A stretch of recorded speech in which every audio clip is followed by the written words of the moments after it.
પાલ ગૌરવપથ ખાતે આવેલ ઓસરી સ્ટુડિયોમાં કેજે એન્ટરટેનમેન્ટ દ્વારા મ્યુઝિકલ નાઇટનું આયોજન કરવામાં આવ્યું હતું, જેમાં જૂના અને નવા ગીતો ગાવામાં આવ્યા હતા.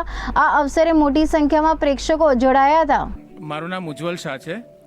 આજના આ શુભ ઇવેન્ટમાં આજે સાંજે અમે આ પ્રોગ્રામનું આયોજન કર્યું છે. કેતનભાઈ જરીવાળા જે કેજે એન્ટરટેનમેન્ટ જે છે એમની ચેનલ થ્રુ અમે આ પાર્ટિસિપેટ થયા છે આખું આ ગ્રુપ, અને અમે સંગીતની મજા માણીએ છીએ. લોકોનો ઉત્સાહ, લોકોનો પ્રેમ અત્યારે અમને દેખાઈ રહ્યો છે. તમે પાછળ બી આ અમારા લોકો અમારા જે પ્રોગ્રામમાં જે હાજર થયા છે તે રાત્રે અમારો 7:30થી લઈને 11:30 સુધીનો આ પ્રોગ્રામ છે, પણ એ લોકોને થાક સુદ્ધા નથી લાગતો અને એવું કે આ પ્રોગ્રામ ચાલ્યા જ કરે એવો ઉત્સાહથી એ લોકો આવે છે.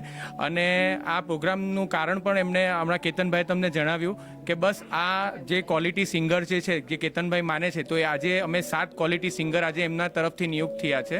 અને આ દરેક પ્રોગ્રામમાં એક સંગીતની જૂના જમાનાથી જે સોંગની જે શરૂઆત થાય ત્યાંથી લઈને અત્યારનું નવું કલ્ચર સુધીના સોંગનો પણ સમાવેશ અમે કરી લીધો છે. કોઈક એવા યંગસ્ટ સિંગર પણ છે, કોઈ એક જે ઓલ્ડ પેટર્નમાં પણ ગાવાવાળા સિંગરો છે. તો આ બધી અમારી મેલેડી અમે આ બનાવીને આ એક પ્રોગ્રામનું આયોજન કર્યું છે, ને આ સરસ રીતે અમે આ નિભાવી રહ્યા છે. Thank you. મારું નામ કેતન જરીવાલા છે. આજે ઓસરી સ્ટુડિયો ખાતે અમે એક સરસ મજાના પ્રોગ્રામનું આયોજન કર્યું છે, જેમાં અમે કુલ 7 સિંગર્સ આજે છે.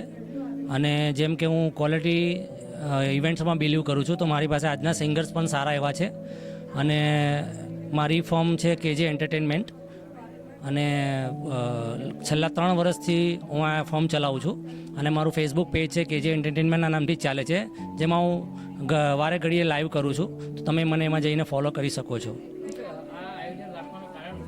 આયોજન રાખવાનું ફક્ત એક મનોરંજન માટે છે, પણ હું જેમ કે ક્વોલિટીની વાત કરી તો ક્વોલિટી પીરસવામાં રસ ધરાવું છું. તો વર્ષમાં 2 કે 3 પ્રોગ્રામો જ કરું છું, પણ મારા પ્રોગ્રામ સારા હોય છે, ઓડિયન્સ પણ સારું હોય છે, અને સોંગનું સિલેક્શન પણ અમારા ઘણા સારા હોય છે.